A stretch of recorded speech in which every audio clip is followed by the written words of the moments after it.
So makikipagtulungan tayo sa Interpol but not with the ICC in the same way that we cooperated with the Interpol during the arrest of the former president. Ganun po mangyayari. Yun po ang nangyari before at yan din po ang mangyayari ngayon. Palasyo mga kababayan, nag-react na po dito sa ICC prosecutor naming Bato at Bongo as Duterte co-perpetrators di umano mga kababayan. Mukhang malalagay po dito sa alanganin itong si Senator Bongo at Bato. Parang gagayahin di umano ang paghuli kung sakaling lumabas po ang warrant no sa kanila, maitutulad di umano ito sa kay former President Duterte. Pero bago po natin ipagpatuloy itong mga kababayan, ay huwag niyo po kalimutang mag-subscribe po dito sa ating YouTube channel. So ito, pakinggan po natin itong naging pahayag po dito ni Yusek Claire Castro. Palace reaction lang po on ICI naming Senators Bato de la Rosa and Bongo, among others as co-conspirators on the bloody drug war during the Duterte administration. And pwede po ba itong dumaan sa local courts, ang arrest warrant, if Interpol ang magpapadala? Again, yung una niyong punta Reaction lang po. regarding sa pagsama ng pangalan nila? Yes po. Okay. Kung ito naman ay legal process na nanggagaling po sa ICC, hindi naman po natin ito maaaring pakialaman. Dahil ang kasong yan ay naisampa noon pa, 2017, at hindi pa po Pangulo, si Pangulo Marcos Jr. So kung dadaan sa proseso, yan naman po ang nais ng pamahalang ito. Ang ginagawa ng pamahalang ito ay dumadaan lahat sa proseso.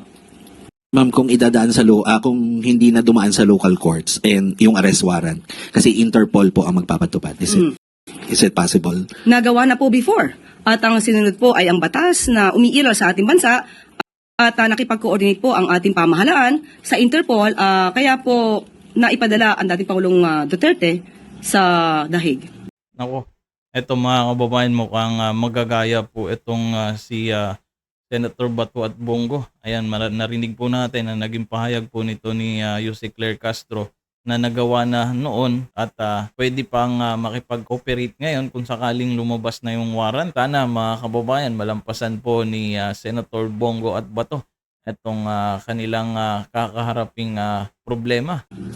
Will this result sa isa na namang kaguluhan ng mga supporters once may warrant na at handa ba ang gobyernong ipatupad ang warrant? Kinakailangan po ba magkagulo? Kung ang pagsisilbi po nito, ang sisilbihan ay ang hustisya. Ang pagsisilbi ng hustisya ay hindi naman po dapat na maging daan upang kampihan ang iilan o kakampihan ang ilang mga nasasangkot sa nasabing criminal complaint.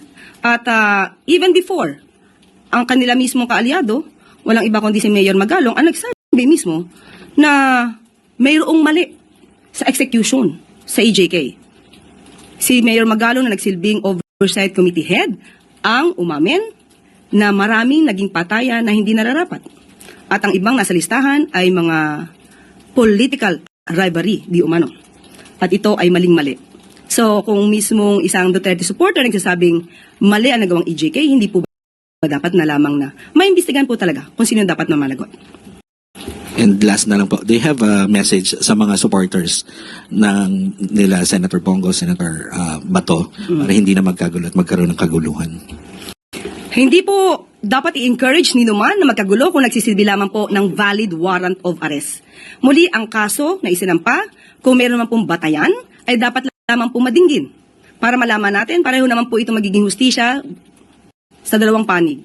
Hustisya sa mga di umanong naging biktima ng EJK, ng extrajudicial killings, at ito ay magsisilbi ring hustisya para doon sa naaakusahan kung mapapakita niyang wala naman siyang kinalaman at wala siyang kasalanan, maaaring magkaroon ng acquittal sa nasabing kaso.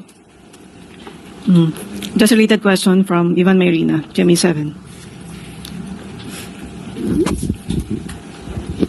Yusek, good afternoon. Naninindigan po ba ang palasyo na walang jurisdiction ng ICC sa Pilipinas? Naninindigan ba ang Palasyo, ang na walang gobyerno? jurisdiction sa ang ICC sa Pilipinas sa ngayon? Pero iba po ang pinag-uusapan kung ang mga nakomit na di umanong crime ay naganap nung meron pang jurisdiction ng ICC. So makikipagtulungan tayo sa Interpol but not with the ICC in the same way that we cooperated with the Interpol during the arrest of the former president. Ganun po mangyayari. Yun po ang nangyari before at yan din po ang mangyayari ngayon. O ayan mga kababayan, kung ano po yung nangyari kay former President Duterte, ay ganun din di umano na mangyayari po ito sa kanila ni Senator Bato at Bongo mga kababayan. Ma'am, what does the palace say to those current and former officials who may feel the need to go into hiding after being named as co-perpetrators of the crimes against humanity? Si Senador Bato po, matagal nang hindi lumulutang. Yung iba ho kaya, baka maisip nila na ganun din ang gawin nila. What do you have to say to them? Unang-una, kung kayo magtatago, ano bang ibig sabihin yan? Kayo ba'y may kasalanan? Tinatago nyo para hindi po kayo madinig at ma-escape kayo or ma-evade the liability of what you had done? So, hindi po kinakailangan magtago kung alam po nila na sila'y walang kasalanan, humarap sila at maging matapang sa mga maaaring proseso. Ma'am, panghuli, ano ho ang magiging tingin ng gobyerno, ng Estado, sa 8 pinangalanan? Sila po ba ay mas babantayan? Sila po ba ay tututukan ng kanilang whereabouts? Such that if an arrest warrant is issued against them, ay i-implement natin. Kapag may warrant of arrest na na-issue na po, kailangan implement. So kung babantayan sila, sa ngayon wala pa pong dahilan para sila ibantayan dahil wala pa pong nare-receive ang gobyerno ng warrants of arrest. Maraming salamat. Next question, Malaki Tina Moralit na Manila Times. Good afternoon, Yusek. In relation po sa unang napag-usapan, ano po ang reaksyon ng palasyo sa sinabi ng PDP Laban over the weekend that the Marcos admin is quote-unquote enabling such derogation of our sovereignty and attempting to divert attention from the massive corruption scandal kaya naisama sila Senator De La Rosa and Senator Go as co-perpetrators in Duterte's ICC case? Unang-una po, bakit naman sasabihin na nagda-divert na naman ang attention? Hindi ito diversion dahil matagal na po ang kasong ito na nakasampa sa ICC. Hindi pa nga po si Pangulong Marcos Jr. ay naisampa na ito. So hindi po dapat ipahid sa ating Pangulo at sa gobyernong ito kung nagkaroon man po ng findings patungkol dyan ang ICC dahil wala naman pong impluensya ang ating gobyerno sa International Criminal Court. At kung sasabihin nila na diversion, unang-una, uulitin ko po ulit. Mismong si Mayor Magalong ang nagsabing mayroon siyang report patungkol dito at siya mismo ang naggalit sa mga generals habang sila may command conference. So even before, mayroon ng findings na mali ang ginawa sa EJK. So mas maganda po, bilang kayo'y taga-media, hanapin niyo po kay Mayor Magalong yung nasabi niyang report.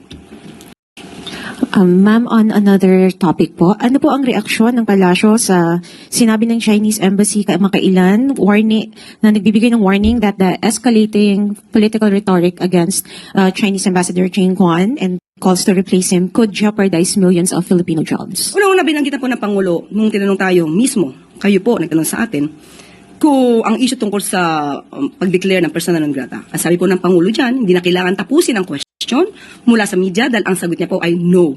Hindi po kinakailangan palitan. Ang pag-escalate ng tension sa pagitan po ng China at Pilipinas, hindi po ito dapat na nagmumula sa isang bansa.